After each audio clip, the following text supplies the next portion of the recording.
All right, to introduce our second speaker, please welcome Mr. Rick Lester Philip M. Paredes.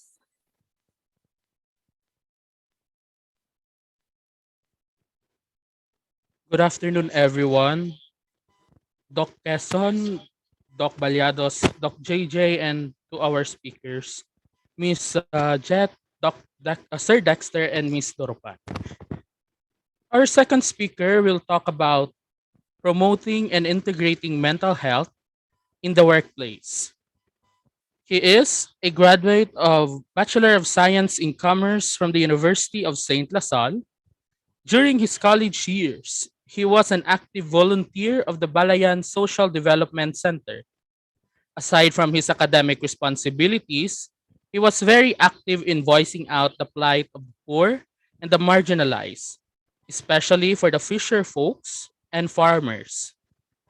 With his exposure in various communities after graduation, he preferred to be in the field of development work, helping out in various sustainable livelihood and enterprise development for the Federation of Fisher Folks, Farmers, and Women in Southern Negros.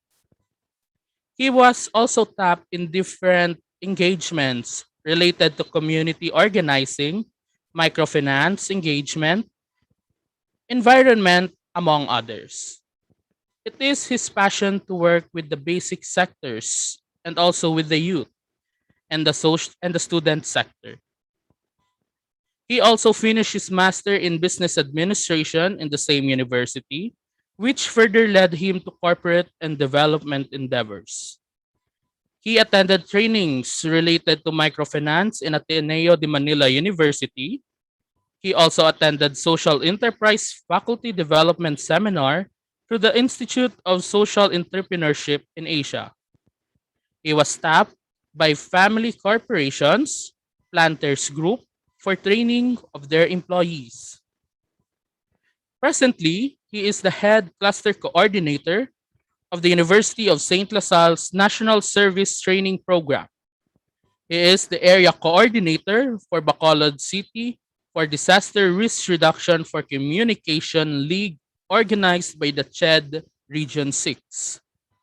He is a part-time faculty of the University of St. LaSalle for 11 years now, teaching human behavior in organization, environment management system, operations management, total quality management, among others. He is also the senior administrative assistant for service learning of USLS under Balayan. He was recently tapped by Silliman University as one of the abstract reviewers in the 8th Asia Pacific Conference on Service Learning. He was able to present papers related to service learning both in Taiwan and Singapore last 2015 and 2019 respectively. Lastly, he is a wellness enthusiast. Ladies and gentlemen, our second speaker, Mr. Dexter Ayan M. Tabujara, MBA, Head NSTP Cluster Coordinator, University of St. LaSalle.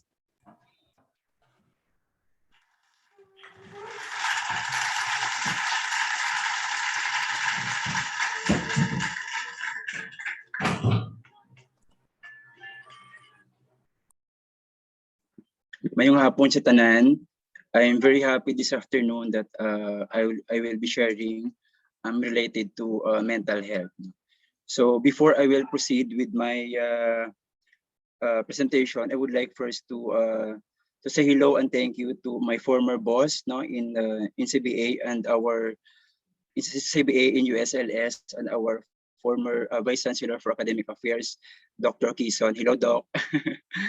And thank you also to Dr. Balyados and to Dr.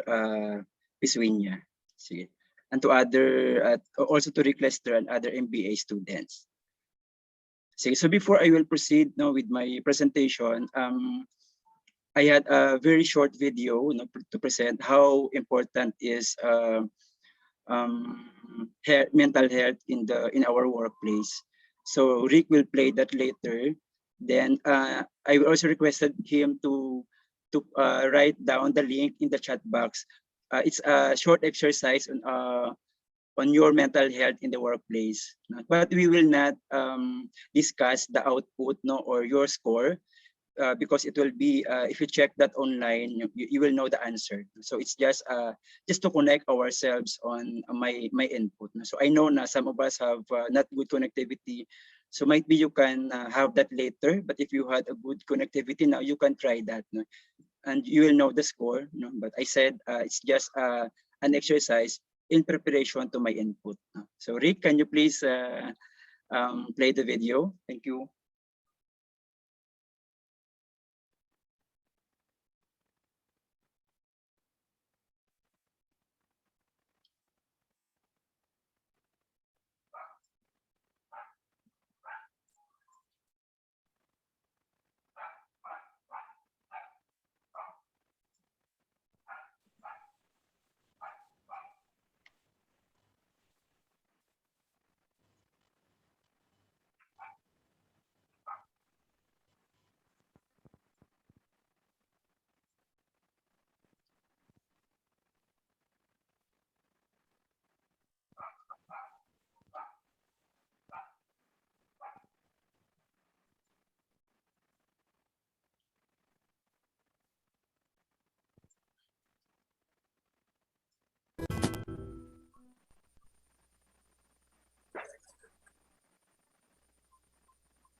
Sige, so it seems that we have concern with the connectivity. That's why we cannot play it well. So allow me to share screen for my presentation. Again, you can answer the survey so you to know your mental health at work. No? Okay.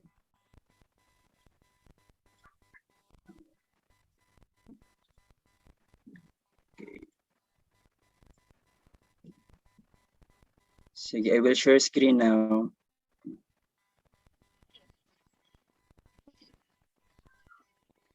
Sige, so this is my topic, no, promoting and integrating mental health in the workplace in the new normal. So this is my outline of the presentation. So first, a very short slide or one slide in terms of the Mental Health Awareness Week.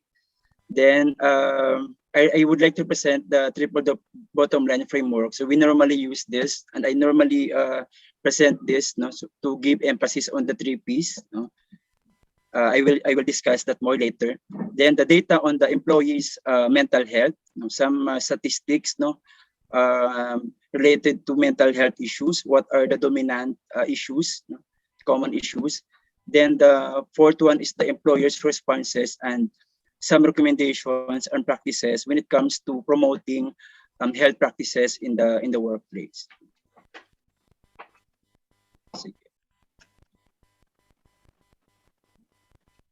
So for mental, we know that we are celebrating the Mental Health Awareness Week. No, we are not just celebrating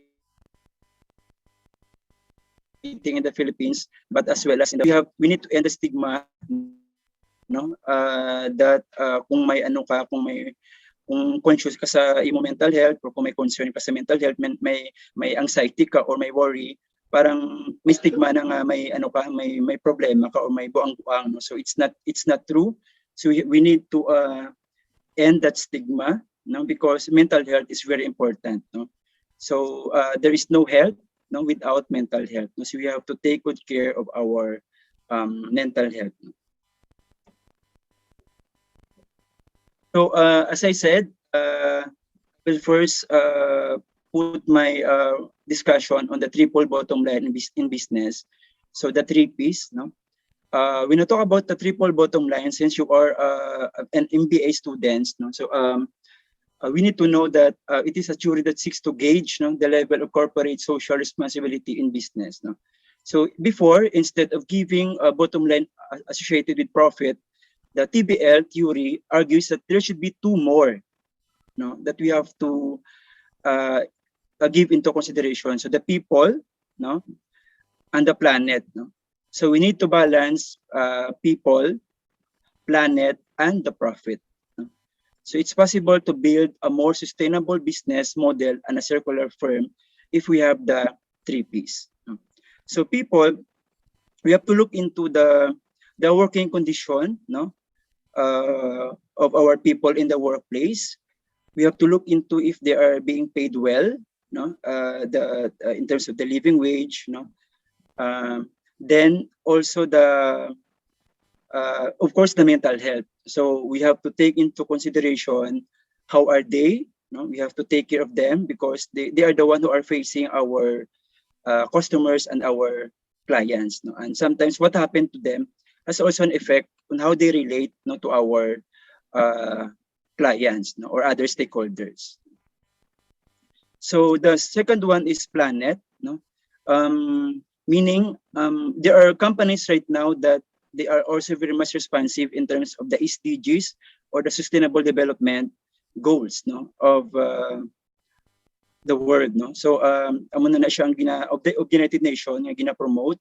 So there are especially now that we are in the climate crisis, so companies are responding. They are developing green products so that they can help protect our earth, no? And the third, of course, is profit, no? But in the context, no, many universities in Singapore, they focus also on profit, but in the context of sustainability, no? So the bottom line is the key metrics, no, in the company is sustainability na when you try to use these three P's. So as I just have to give some highlight, no, definition on mental health, though Ms. Jet also mentioned comprehensively earlier, no. I just put it here, some emphasis na lang, no, in terms of the mental health, that it includes emotional, no, psychological, and social well-being. No? So hindi lang na siya nga sa imo lang na siya mind, but it includes your emotional, psychological, and social well-being. Then lastly, in this slide, work can have huge impact on mental health, no? So it can either promote well-being, or on the other hand, alternatively, it can trigger problem. So the workplace can either help them if they have personal issues, or can trigger them and creates more problems if it is not handled well. So since most of you are MBA students, allow me to present some data, no? So according to data supplied by American Psychiatric Association, employees with unresolved depression experience a 35% in reduction productivity, now contributing to a loss to the U.S. economy of $210 billion a year, no? And absenteeism, reduced productivity, and medical costs, no? So this study was done last September 2020. So there is a huge impact in terms of productivity in the workplace, no, in the US. So that's why right now we have to take into consideration, some employers are very much conscious in terms of not just in terms of productivity, but as well as the health of their employees.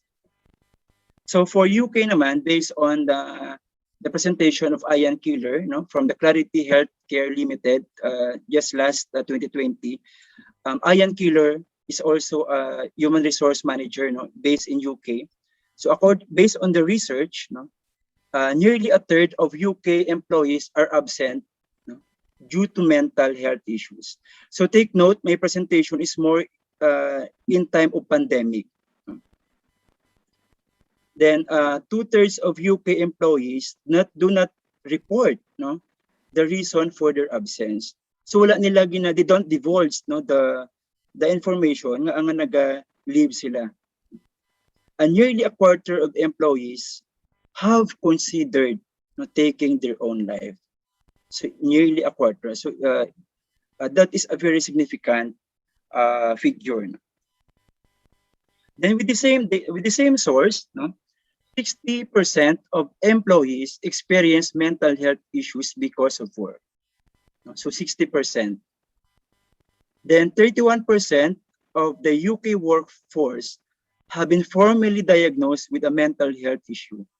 So grabe nga mga figures ang makita natin. So 30%.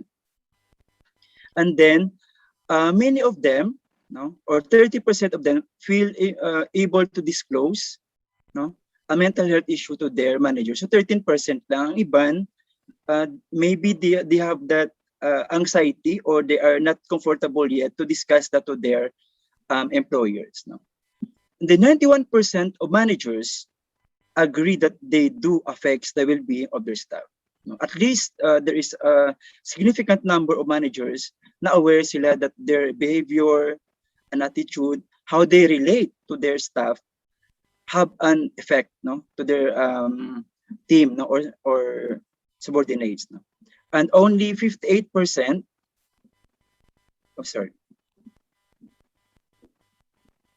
only 58% of employees are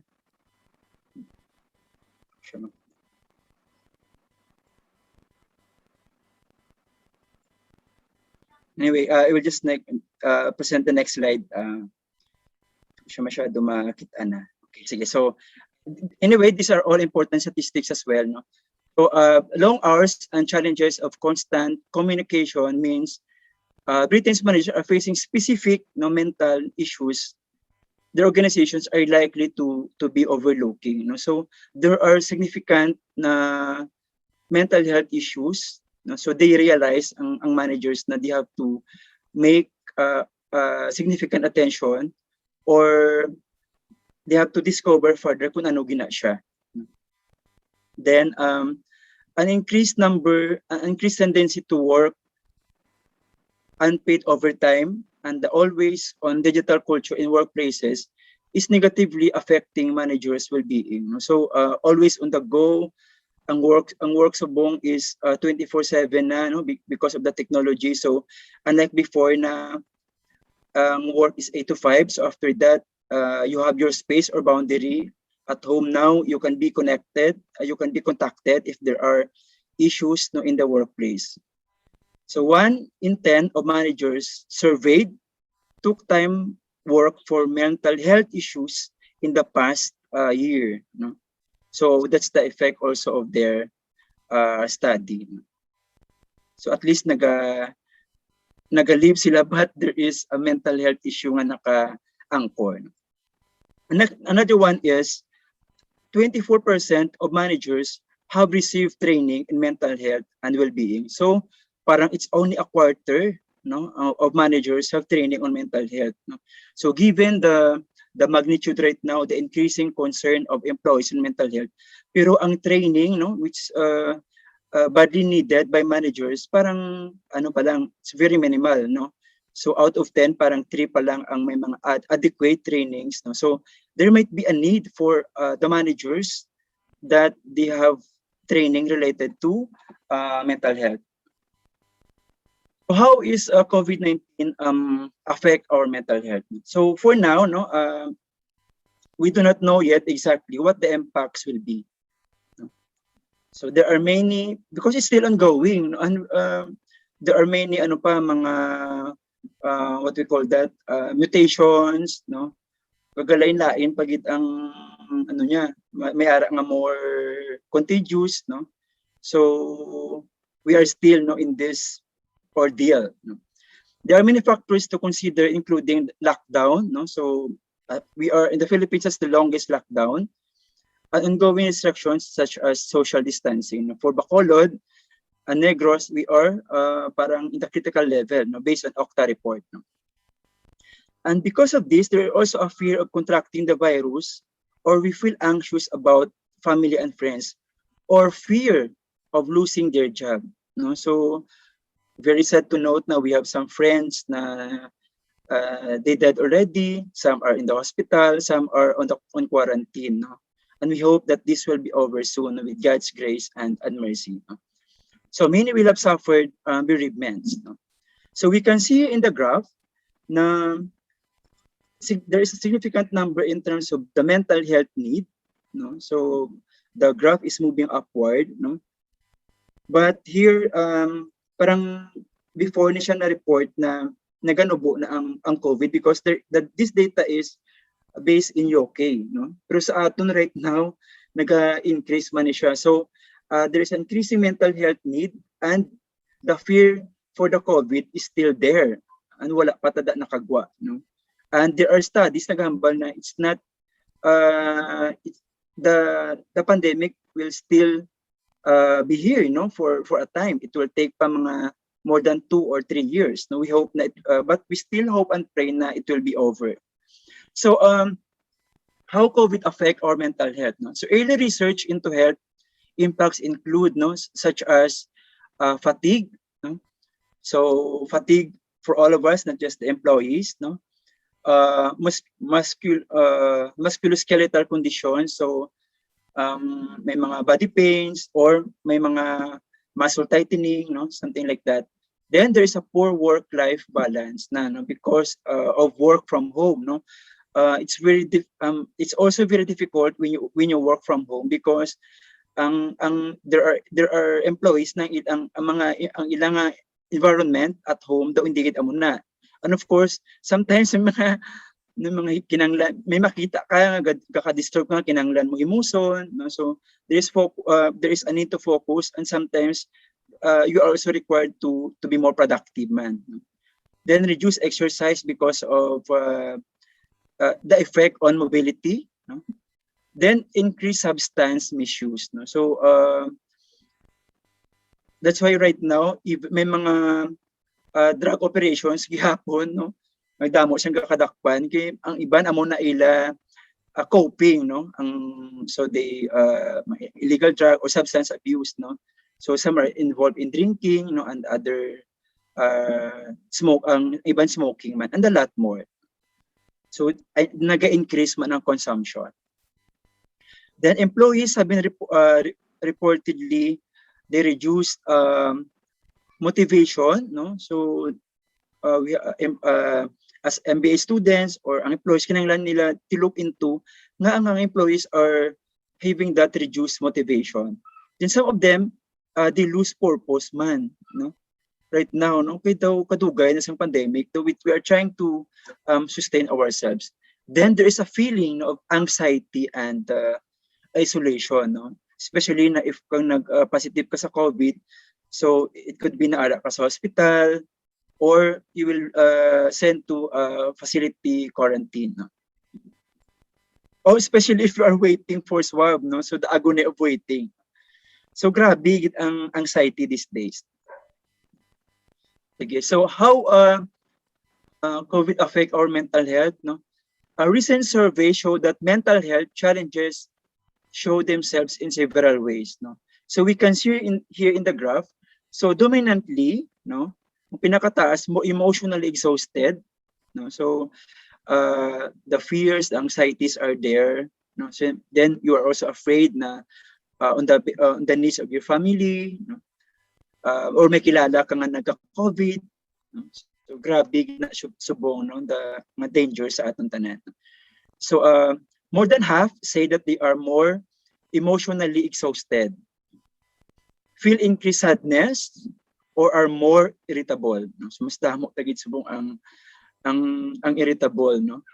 So especially na may mga financial challenges, no? And even sa at home and a lot more. Then employees report these symptoms have increased since this COVID outbreak began. So we have it here, increased insomnia, hindi na may makatulog, increased anger, no? The feelings of guilt, no? Nga tani nakasupport ko sa friend nila nga nag-amo na nagka-COVID, or in other means na nga gaka-feel guilty ang mga employees. So a survey conducted in 2020 of occupational health practitioners listed several concerns of employees or customers. No? What are these leading concerns? So related to ang 39% when sila mabalik sa work. No? Because sometimes some of them are not satisfied or not happy with the work from home arrangement. No? They have difficulty balancing their life and work. No? Then they are also very much concerned on exposure of workforce to COVID-19 infection. No? So kung baan man sila na dira sila malatnan either in different places, possible at home or at work. No? They also have concern in terms of implementing or maintaining social distancing. No? So muna at work, no? So that's why in some areas they try to, or some workplace may mga may teams na siya na, for example, ang half would report on this week, another half would report another week on site. No? Then 18% is their mental health stress. So kaka-stress na gid, and the burnout of frontline staff. No? So Miss Jet earlier presented on job burnout. No? So dako man siya nga percentage because that's 18%. No? So staff coping with family issues, bereavement, no? Especially lately gid, no, nga mas significant increase na gid sa mga nagkalamatay kag nagamasakit, no. Then 8% risk of acute stress reaction among frontline staff. So amo ni siya ang and this all affects, no, our health condition. So with respect to the longer concerns of COVID-19, so 39% of occupational health practitioners put mental health at the top of their list of concern.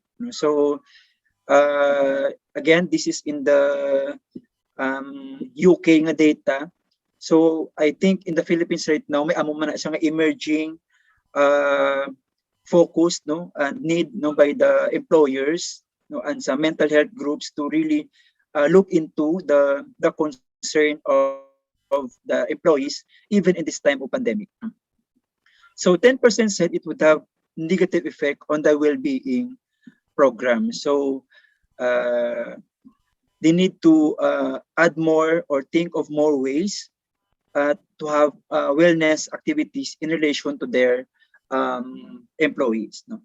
So 8% said that it would impact, no, on workplace morale. No, actually, very true. No, ang morale, no, of employees right now is very low, especially in this pandemic. Especially ang mga those na tag 1 week na lang ilan na work. No, so after 1 week na work, 1 week naman na leave, another 1 week naman tapos leave. So unlike before na 15 to 20 to 30 days bidyang ilang work. Sige. So then we have also this employees and self-isolation. When you say this one is anecdotal evidence, meaning observation pa lang, hindi siya amo na ka-scientific. But we need to more studies on this, no? So, but we can also present this because this might also be a relevant data. No? So somehow there is a missing routine, sleeping in later and days merging into one. They need to get back to the normal. No? So may insomnia, no, for the employees. They also feel lonely. Can't wait to get back to work, no, because the 24/7 childcare and homeschooling very stressful, no. So because kids are also at home, So sometimes they have to work, they have to help them in their flexible learning. No, so they have to work for their productivity, deliver in their output at work, no, because there are work at home, but they also have to help, no, for their kids, no. So multitasking, no, and it's also very difficult. No? But some of them say that they feel safer at home. Some express concerns about lack of social distancing at work, no. May ara na mga workplaces na medyo wala maayo space. So they're also afraid na basi magkadara sila may maka-infect. And some said, no, that they are completely forgotten about by their employers, and only point of contact was the welfare call. No? So actually this is also concerned, no, by some US employees, no, na some employers, no, cannot understand them, no, and they are not listening. So we also have data on that.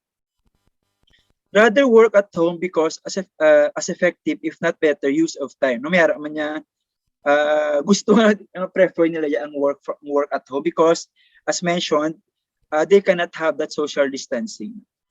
Has been a time to catch up, relax, enjoy the weather, and spend time with the family. So meaning to say, there are employees that they prefer to be at home. There are employees that they would prefer on-site.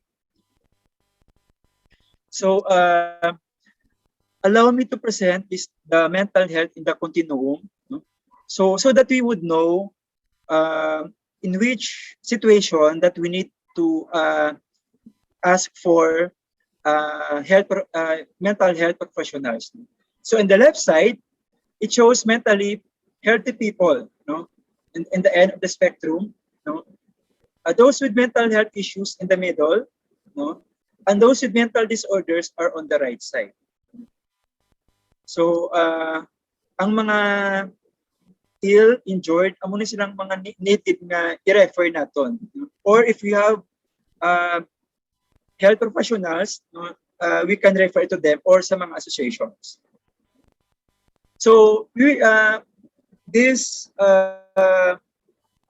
what can we see from those na medyo healthy pang ilang mental health, no? So meaning they are on the normal functioning, no?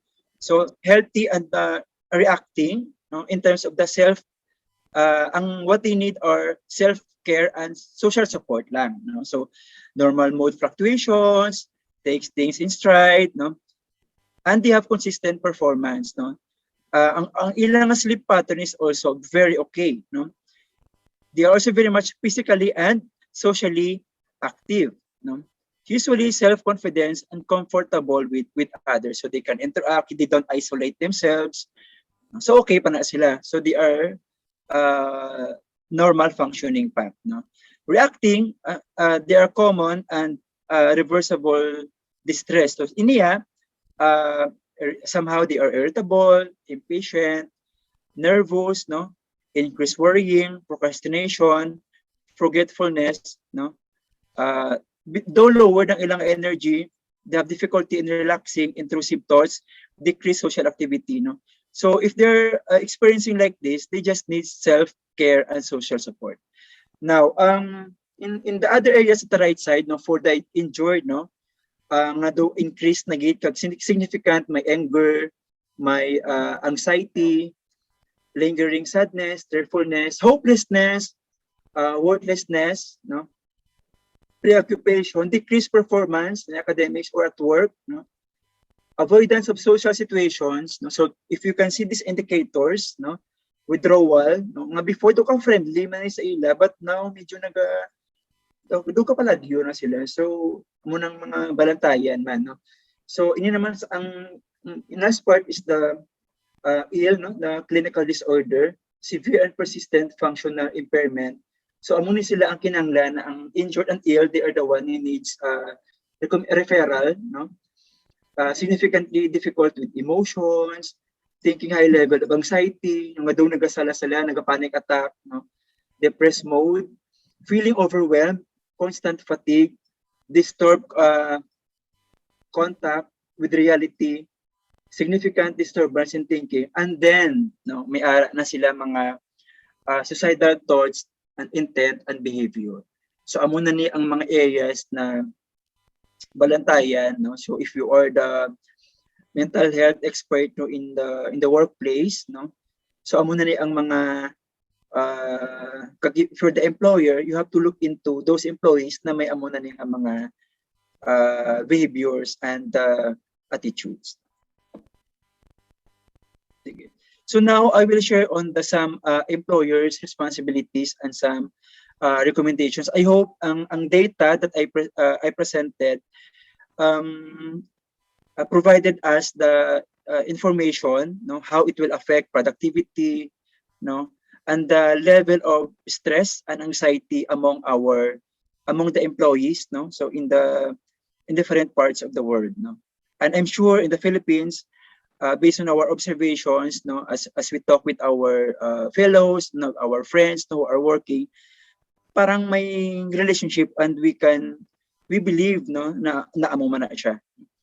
So the Philippines, no, as this was presented earlier by Miss Jet, no, we are very happy to have na may ara na talo noon the Philippine sa ato niya mental health, no, so we have the Philippine Mental Health Law, no, so which secure the right and welfare of mental health professional and persons with mental health needs, no. So take note, I have the data here na may ano lang ta, in every 100,000 of people, we only have 2 mental health professionals, no? So 2 out of 100,000, no? So in the Philippines, no? So that's why we have to take good care also of our mental health professionals, no? So that they can support us, no? Provide mental health services in hospitals and barangays. So glad to know na may ara sa Corazon Locsin kag iban pa nga mga hospitals, no. Improve mental health facilities, no? And then lastly is to integrate mental health education, no, in school, no, and at work, no. So very important na may ammunition na law so that ang mga employers or the managers and the supervisors, no, those in top management can look into the welfare of their employees. So how can employees support them? So it could we have this the duty of care, no, supporting the mental health and well-being of those employees who continue to work, no, as normal. So na okay man sila, so we continue to support them, no, and not just those who are working on site, no, but also those who are working from home. So they also need support and they also need mentoring, no, those who are working from home. Then maintain contact and support those who are currently furlough or self-isolating, na especially those na the primary contacts or secondary contacts and those who are in the quarantine sites and in the hospitals. They need help, no? They need support because there are mga employers, no, man nga naga-check it sa ila, how are they, ginatawagan sila, no. Though ang pag-visit is medyo difficult, kid. So it's also good to note that they also need more support, especially those na they are on self-isolating or those who are in the hospital. Because there are tendencies that some in the top management will forget, no. So duty for care, this time training for managers, no. You have to look into for potential signs and symptoms of poor mental health and well-being. So that's why managers need training, no. So sa data earlier, wala gani ka 25% ang may training when it comes to mental health, no? So that you would know, no, sino nga ang mga employees you think to talk with and refer to health professionals, no. Then how to handle a disclosure of a mental health problem, no? Of course, kinahanglan man na siya may element man of confidentiality, especially those na naga-istorya na sa aton, no, that they need help, no, in terms of issues na when there's significant level of anxiety and those who have suicidal thoughts, no. But I know na some of them just don't know how to communicate, man. But maybe if you could observe, no, if you can have an indicator, we can talk with them or kamustahon sila. No? So managers do not need to be experts, but need to know how to identify. At least lang man, somehow we can be equipped, no? We will have an idea and refer that to healthcare professionals. So we have psychologists in schools, no? And if ever may mga psychiatrists man in our cities and municipalities. Companies should ensure that managers are briefed on services available. Okay, so dapat gina-brief man sila on the mental health services of the company. So how do we support a return to work, especially for those na naga-recover, no? So after nagka-positive sila, sometimes to nakulbaan mag-go back to work, or for those na naka-lockdown ang ilang area, nagka-ECQ or MSCQ, no? Especially in certain industries.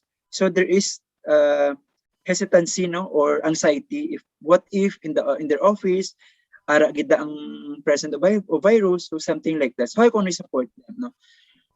The complex nature of mental health and well-being means there is no single solution for supporting a return to work. So we need to have, or the companies need to have variety of options, no, to ensure the safety and well-being of employees. So make the workplace safe, no, ensure machinery is safe, ensure substances are used safely, no. So ang may-ara yung mga companies na may-ara sila ya substance na ginagamit or kagiban pa, no, sa mga it varies in terms of the company, no. Provide welfare facilities, no, kung may-ara nga maka-consult sila, no. Good for the schools na may mga guidance na very much open kagdamo guidance counselor in universities and colleges. Provide training also, health and safety trainings for their employees. No? Especially right now, I observed that there are trainings for health and safety pre-pandemic, but in this time of pandemic, medyo jutay siya. No? But we hope na it can also be looked into by some of our employers, no, in the Philippines and in other areas, no, in Negros or Bacolod, man. So it is now clear that the return will be gradual and faced with a degree of continued home working. So iban ga work from home, man. Employees may also be working range of shift patterns and hours to allow effective social distancing. So may mga schedule na siya, no. So para ma-ensure ang social distancing, so by teams, no. So there are organizations that they have the risk management approach. They look into the high level of risk, the low level of risk, especially on this pandemic situation, no? And then they focus on the heavy mitigating measures, especially on the high risk level, no, in this pandemic. So for planning to return to work, it is recommended that the employers may include, no, if there are, kung may trade unions, so they can invite trade union representatives or employee representatives and the health and safety representatives. So they need to look into other stakeholders as well, internal stakeholders in the company. So not just limit on the top managers. No? So mas involve mi sila, mas you can have more input on the situation of the employees. Employers should also check on agreements that they have with trade union or employee representatives to see if they must formally consult. No? So there must be series of consultations to ensure occupational safety, mental health concerns of employees. So, but it is also important that the employee representatives are also grounded, no, on the issues of their colleagues and teams, no. Kay kisa they need to know them, no, the real issues, no. para they can represent as well their co-workers.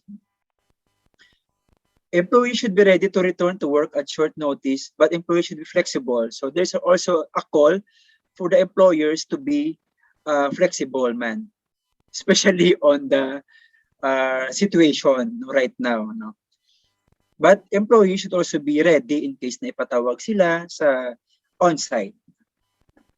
Okay, so there's also a need that the workplace should be safe.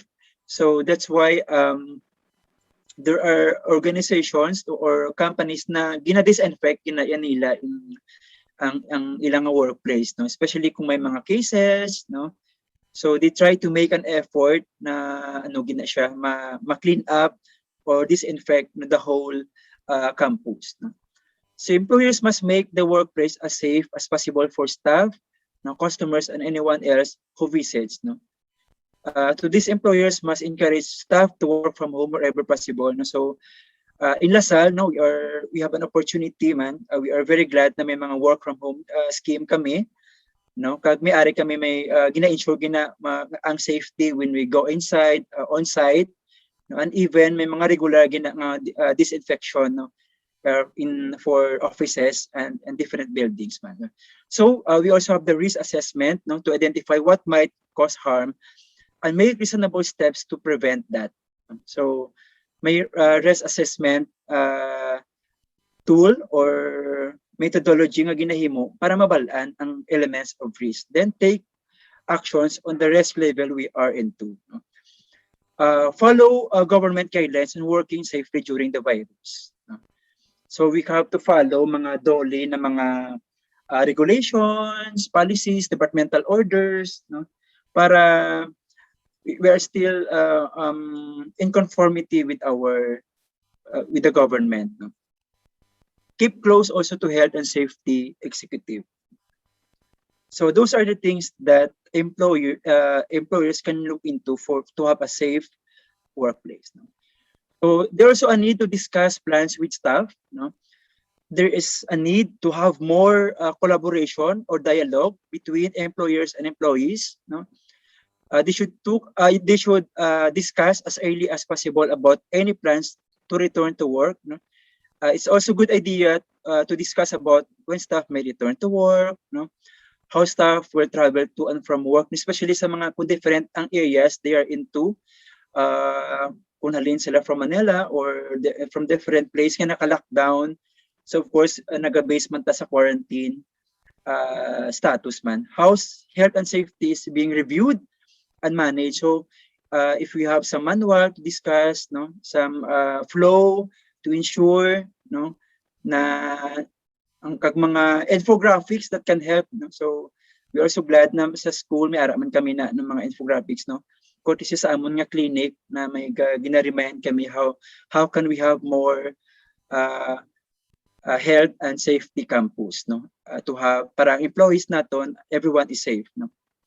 And the plan adjustment to the workplace, no, phased return to work and working from home arrangement, no. So this is also very good, man, na mga arrangements for those na they have the capability to work from home na stable ila connection, no. And of course, ang mga outputs kina-ensure man na siya. So wherever possible, consult before plans into writing. So consultation is very important, no, especially involving the employees, no, and other stakeholders. No? If someone does not want to return to work, no, some employees might feel they do not want to go back to work or feel unable to return yet. This might be because maybe we need flexibility or lesson first to employees, no, for managers and employers, because this might be the reasons nga daw may pagkaalangan pa, no, worried about catching the virus again, no. May mga instances na second time na sila nagka-COVID pa sila, hindi na sila first time nagka-COVID, sa second time nagka-COVID pa sila, no. So we don't know kung di na siya halin. It could be indifferent sa workplace man siya bala or at home or in other areas man, no? So parang ang movement na may ka-create sa ila anxiety. especially the to have severe illness if they catch the virus. No? So may amo man na, even though many of us are vaccinated or half vaccinated, pero may ara man na sa Japan nga fear, no? Na because we don't know, no? Because of different strain na we have right now. Caring for children, no? Because children also have mental health issues, no? How can they adapt also with the online learning, and also related to sa mga gadget addiction na they cannot go out, so they just play online or may mga online gaming, which also affects their mental health.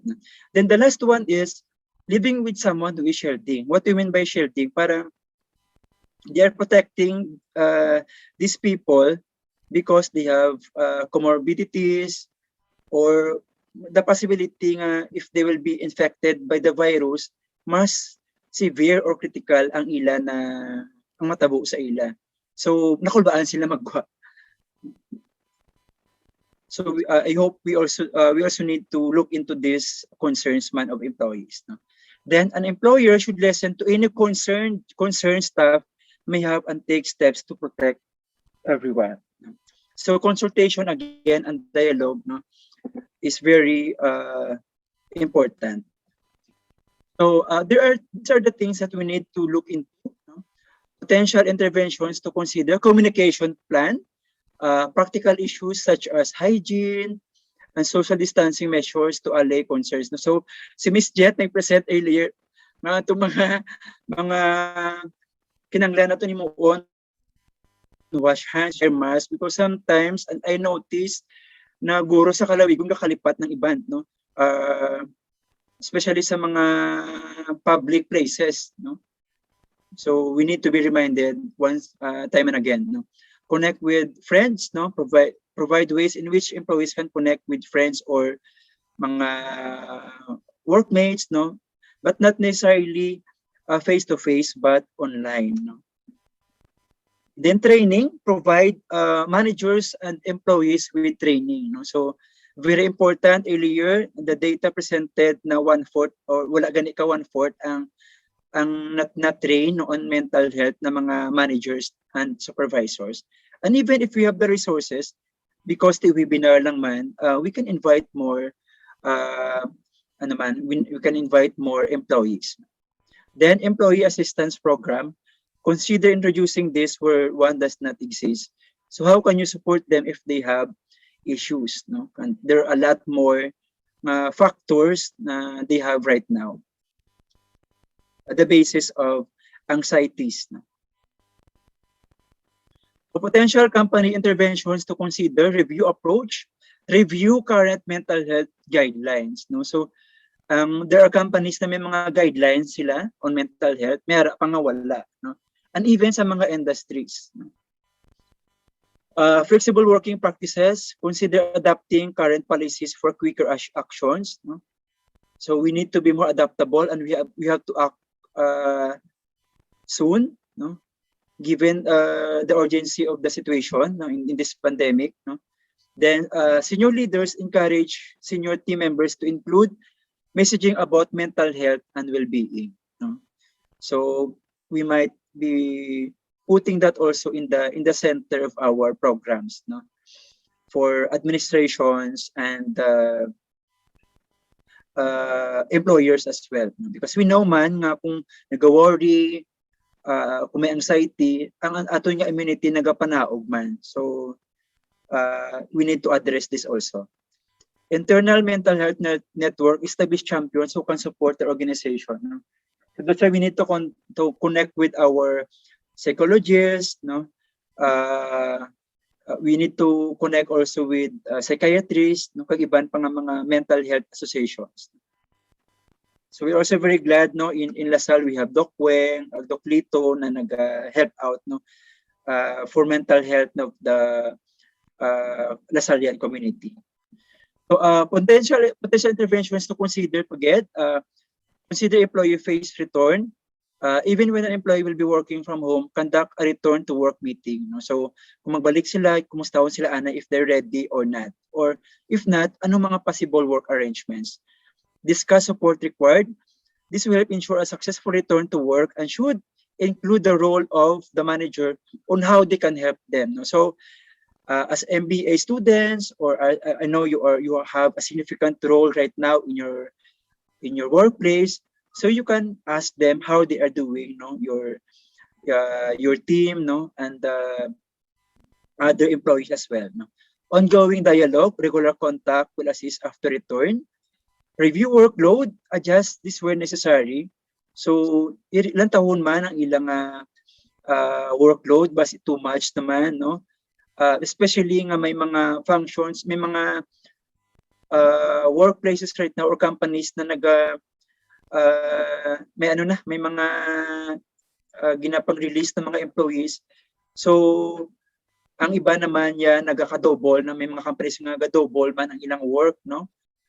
Because they cannot hire because of financial considerations. So we need to check that, because might be the workload also affects their mental health. It adds more pressure man sa ila. So we must be more conscious on that, man. Regular contact, keep in contact with employees on a regular basis. So para ma-feel man nila ang care, no, sa mga employers and managers. Discuss pace of return, make it clear that employees should not rush back. No? Refer to occupational health experts. No?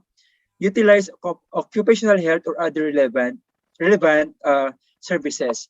So, amo na, ipang-topic natin. So, si Ms. Jet earlier, napakita ito kung sino possible natin mga persons na pwede natin ma-contact. But it's good to note, as you mentioned earlier, na nagadamo ng mga psychologists, health advocates, and professionals. No? Advice for managers, regular check-in meetings, no? Looking for signs, no? Alam mo itong kagina ang present natin sa table.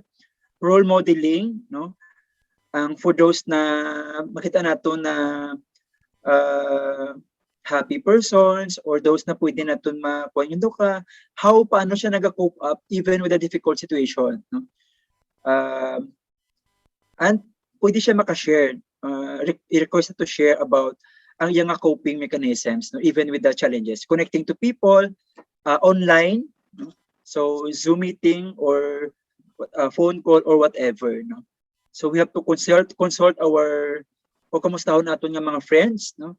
And then, review workloads, as I mentioned earlier, no, kay bas too much na ang ginlodge on sa isa ka employee, no? Or hindi na kaya, no? O para shift man or ma-adjust ang ibang nga workload to other employees na medyo due type pang iyan, na medyo may time pa siya, no? So it will require job analysis man, no? So the job analysis and evaluation, no? And the another one is promote learning, no? Kung ano tong mga areas that they are interested to learn, especially related to mental health, or para may ara man sila na other diversion aside from what they are doing right now. Sige. So amo na siya ang mention ko man earlier, no? So for healthy, amo na yung mga we can consider, no? They can also be our advocate, no? They can foster healthy climate, no? We can mobilize them to help other employees. And also we can, of course, provide support sa mga employees man, no? Create healthy climate. No? And on the other hand, we also have to watch into the behavioral challenges, no? Adjust workload, reduce barriers to seeking help, no? Encourage early access to care, consult with human resource or medical resources as required. So, and then based on the indicators, kung medyo nakita ta nga may concern gid sila sa mental health, so imo na ning time that we can involve the mental health resources, but we have to maintain confidentiality, minimize rumors, no? And we should also need to consider the Data Privacy Act man, no? Ang privacy man sa mga clients or employees. Respect medical employment limitations, appropriate employee personnel, Then maintain respectful contact, involve members in social support, seek consultation as needed, and manage unacceptable behavior. No? So, ilang taon ta? No? We have to look into those na medyo wala man niya concern, and then padayunon ta na siya, i-create na ng a kind of environment. Then for those na may mga concerns, we have to act on and help them. From healthy, reacting, injured, and ill. No? Sa mga nagamasakit na. Sige. So internal and external support. So we said, internal resources to assist with mental health, employees assistance program. We can also have the mental health and well-being resource hubs. No? So pwede man na siya with a group of professionals. Consult also or have occupational health programs or practices or team, no, within the company. Identify mental health champions or ambassadors. No? Mental health first aider network. No? So for those na may mental health issue, especially ang may mga nagka-COVID, so sino ang posible na they need someone to talk to na counselor. So we might need to identify who are available, no? Kung sino ang mga kung sino na sila ng mga persons para we can help them. So some company practices in promoting mental health, no? Regular kamustahan in online meetings. So we normally do this for the NSTP office, no? So we check how are they, and then sometimes we have the online team building, no? Our second agenda, may hampang-hampang, no? During the online meetings, no? Para we can connect with one another. Kamustahon kung gaano na sila, no? So not just for the office, iban man nga mga offices in Lasa, so it's part of our organizational culture na gina-promote para okay ang mental health of the employees. So we also have this increased workplace spirituality on site, no? So there is an increased way or time for people to pray, no? So before mag-start ang work, then ga-pray, no? Then at the end of the day, naga-pray man, no? So then some employers also give their employees opportunity to attend to mass or take time to relax mga 5 to 10 minutes or play music or whatever para may religious music, no, para ma-promote man nila ang ila na values, no, madala man nila within sa office, because for us, no, we need to connect also our faith, no, with our work, no, and our values man. So in this pandemic, mas nakita ko nga may mga amo nga mga practices. And third one is the online tambayan, no, may mga schools man, workplaces na parang kung may mga health professionals or community workers na ara lang kung wala sila time, ara lang sila sa online, may group chat sila or GC, dira lang sila. Then kung may mga students or workers na may mga kinanglan nila istoryahon, dira sila naga-chat sila or naga-video call, or they just have to do something na parang para they will feel connected, hindi sila ma-feel na isolated sila. So may mga online tambayan, no? Isa ning practice iya sa UP, no? Sige, but we can also adapt na muna kay makita nila nga ay online, at least may istoryahon ko, you can refer your concerns, no, kag iban pa. So webinars also on mental health and mindfulness. So damo man nga mga trainings, no, that the guidance services provided, no, which we invited, for example, from De La Salle, no, and even mga mindfulness experts, no, in Negros, no, that we also tap, no. Okay. Then ang number 5 is the toolbox talk.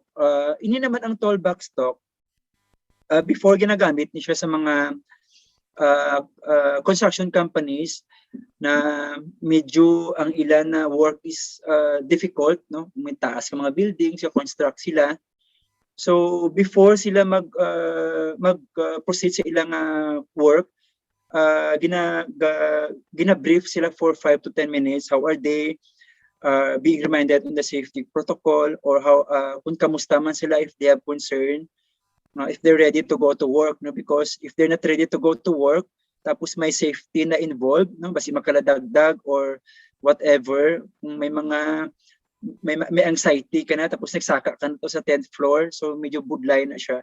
So that is practice also by some construction managers na to talk with them for 5 to 10 minutes. If they're all okay, they can proceed. If not, basi ipahuway lang anay para to resolve some issues. And if they're ready, they can proceed. Again, so at this point, I would like to, medyo lapit na ako sa 1 hour in my presentation. I hope I shared valuable inputs naman. Sige, at this time, I would like to share my favorite na meditation exercise. Less than 5 minutes lang siya, but nakita ko, and some of my friends, they also like to do this if they are stressed, no? Kung may worry sila if they have to make important decisions. I hope you will allow me to share. And I know this time medyo information overload na ta. So para we can breathe man somehow and we can be refreshed before I will proceed to the synthesis and for the Q&A. Sige. So thank you. So I will stop share for a while. Rek, can you please click the video?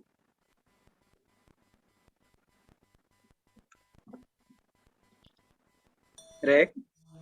Guided meditation.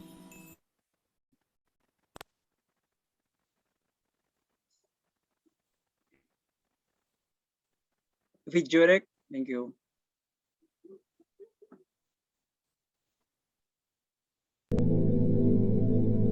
Prepare for breathing.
Well done. Now relax and let go.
Okay, so thank you. Gaginap ako ga request na pwede ko ma-unmute. Sige, thank you. So I hope somehow it refreshes us ang ina na meditation. So if you feel stress and parang you need a breather, so it can help. So my last slide is oops. In a way,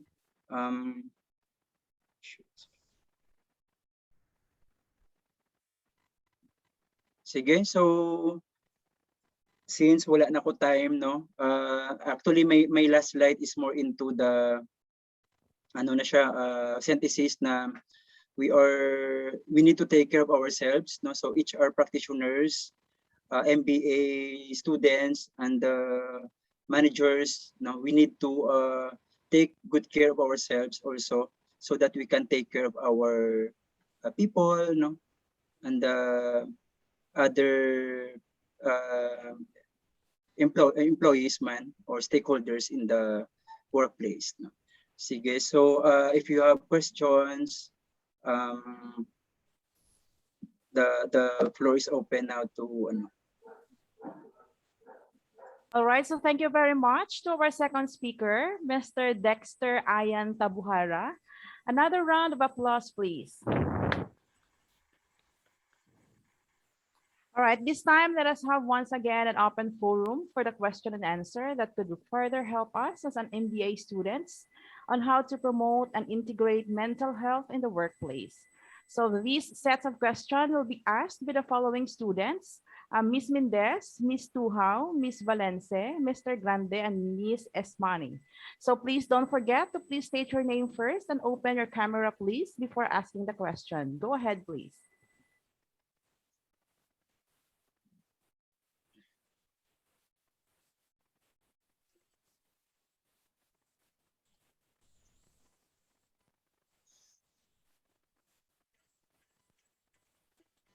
Hello, Good sir. afternoon. Sorry, So ikaw lang my na, miss. name, okay. So my name is Mabel Mendez, and good afternoon, Sir Dexter. You mentioned about an impact on emotional aspect that employees are more emotionally exhausted and more irritable. So my question is, how do one maintain a healthy or neutral ground if your boss in the workplace uh, is more irritable in approaching clients or issues in the workplace? Thank you. Sige, so it's difficult, no, na for the, siyempre if you're the employee, then your boss is also more irritable. So kung irritable ka na, I know if, I don't sure if I got it right, na irritable ka na as an employee, tapos yung mga boss is irritable man, inang ano siya, especially in handling customers. No? So might be it's the difficult siya because to answer because you might need to refer that to your HR, or might be if there's an open communication, no, in your team or in your office, so you can have that feedbacking session, know how to deal with your with customers, no, or how to deal with other persons. No? So my first maybe recommendation is for you to have a feedbacking session, how to deal with your customers. And second is kung hindi, it might be you can have some trainings, no? If there are kung may mga Google forms na you need to pag gina-consult ka mo kung anong mga trainings mga kinahanglan, so might be that you can recommend na all of the employees will have training on how to handle their irritability or concerns, no? Para it might not be the issue of your boss, it might be also be the issue of other managers or employees as well. And as you mentioned, that is also your issue. So we might have separate session on handling that anxiety and irritability. How to become in your workplace. I hope I'm able to answer your question, Miss Maybell. Yes, sir. Thank you so much. Thank you, Miss Maybell. Good afternoon, Sir Dexter. This is Hello, Miss Janeline Jen. Tuhao. So my question is, what are your advice to the employees who are having a hard time coping to the challenges, especially to their mental health brought by this COVID-19 pandemic? As I mentioned earlier, sa presentation, parang you need to have man boundary. No, I know, but I know it's quite difficult. Na, for example, kung ano yung mga office hours, kung pwede, nga dira lang inyong communication with your boss or with your coworkers. No? Para you also need to have a life. So the challenge of the work-life balance. So for example, may mga time git nga, for example, ng iban nga mga workers, gina-off nilang ilang phone or hindi sila ma-contact in that specific period of time for their mental wellness. So or even in the workplace, basi pwede ka mo makahimo mga konting exercises or kamustahan, no, or iban pa nga mga creative means na parang for your mental health. So ang man to na-mention ko man ang breathing exercise na it can also help kag damo pagit subong nga mga nagaano naman online, so that mas to maintain our mental health, preserve our mental health. Hello, Thank Jen, you, I sir. hope it helps also. Thank you, Jen. Thank you, sir. Good afternoon, Sir Dexter. My name is Rasa.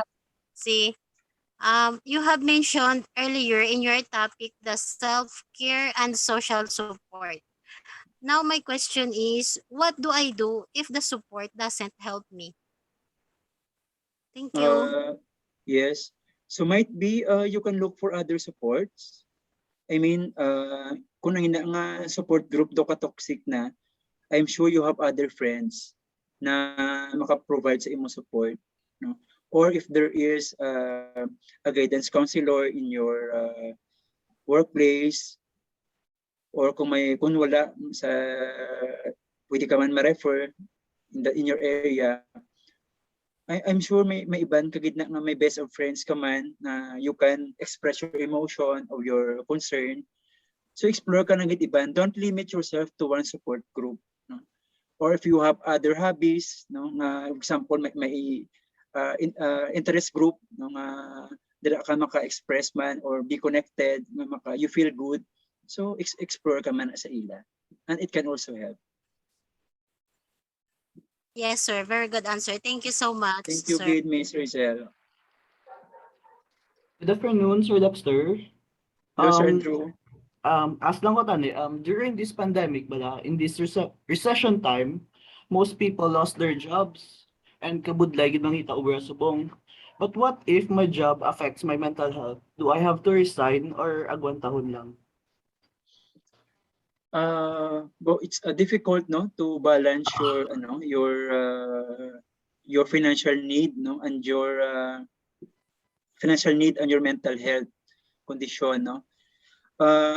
Might be for the meantime, if kaya mo pa, no, depende actually sa imong state, no, kung in that level na gid imong stress or in what level ang imong anxiety, no. But if you think na toxic nang inang obra, you can look for other job, no, while naga-work, while you are still in that job right now, so you can explore sa iban pa nga pwede.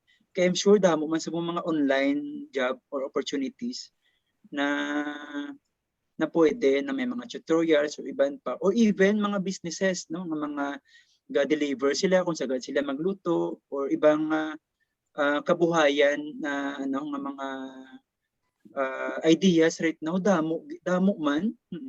May mga booming business man actually. So there is crisis, no. There's opportunity, I mean, in crisis. So we just have to look for them and look into aton nga skills nga pwede naton matap, no. So kung mayo ka magsulat, pwede man nga amo na imo nga gamiton. Kung di mo na gid kaya ang subong ni mga present nga employment. I hope I am able to answer your question, Sir Andrew.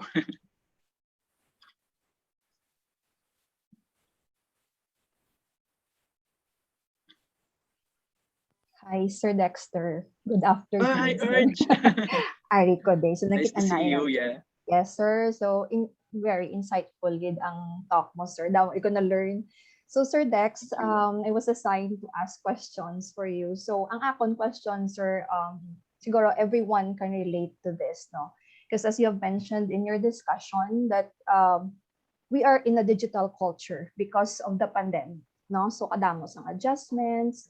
So, we have to adjust for other challenges, especially sa workplace, no? So what advice, sir, can you give, especially to those like us, we are not born to this digital world, sir, nga ga-adjust with teachers, siguro ka-relate ka man, sir, nga ga-adjust sa tanan. So ano advice, sir, makahatag mo for those experiencing fear or anxiety with regards to the digital world or digital cultures? Thank you, Miss Arj. Actually, in terms of course, in our age, no, we are not digital native. It take time for us to learn. But since it is, na siya, kung wala ta subong digital technology, mas mabudlayan pag ita kaya ang mga pagkaon gina-deliver, so may mga application na ginagamit. So I think lang siguro, we need to be more patient, no? If we have mga hinablos or mga bata na masagad sila, we can learn from them, no? And amat-amat, no, step by step process, no? Because sa mga partners man naton, Arch, no, mga community partners naton sa schools, no, from the communities, nag-provide a training sa social media platforms so that they can communicate with us. So same way man sa aton, we can learn, no, ining mga platforms, pero amat-amat lang. Kag dasig siya mga may learn ka pa lang sini, may another platform na naman. Pero bisan ako, medyo very challenging na siya to learn man, to adapt, no, kay kadasig sang facing, no, sa mga applications. Pero naman siya, eventually ma-learn man siya. But kinanglan na git patience on our end na may time nga, sige, this time may 30 minutes or to 1 hour to learn this specific platform, no. Pero wala ta choice amulan na sa subong temporarily ang kag even sa new normal, even kung at the end of pandemic, we will still be using the technology, ang mga LMS. So parang in our advantage man kitik is hindi man ta maka-travel gid, no. So is balance man Japon, no, with the flexible learning pedagogy man. Thank you, Sir Dex. Thank you, Miss Arch.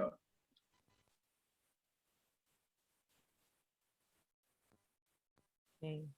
Thank you very much to Thank Mr. you. Dexter Ayan Tabuhara. And this time to award the certificate of appreciation to our second speaker. Give it up for Mr.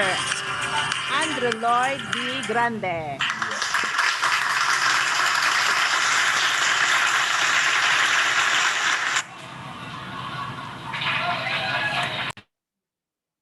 Thank you, Miss Lenny.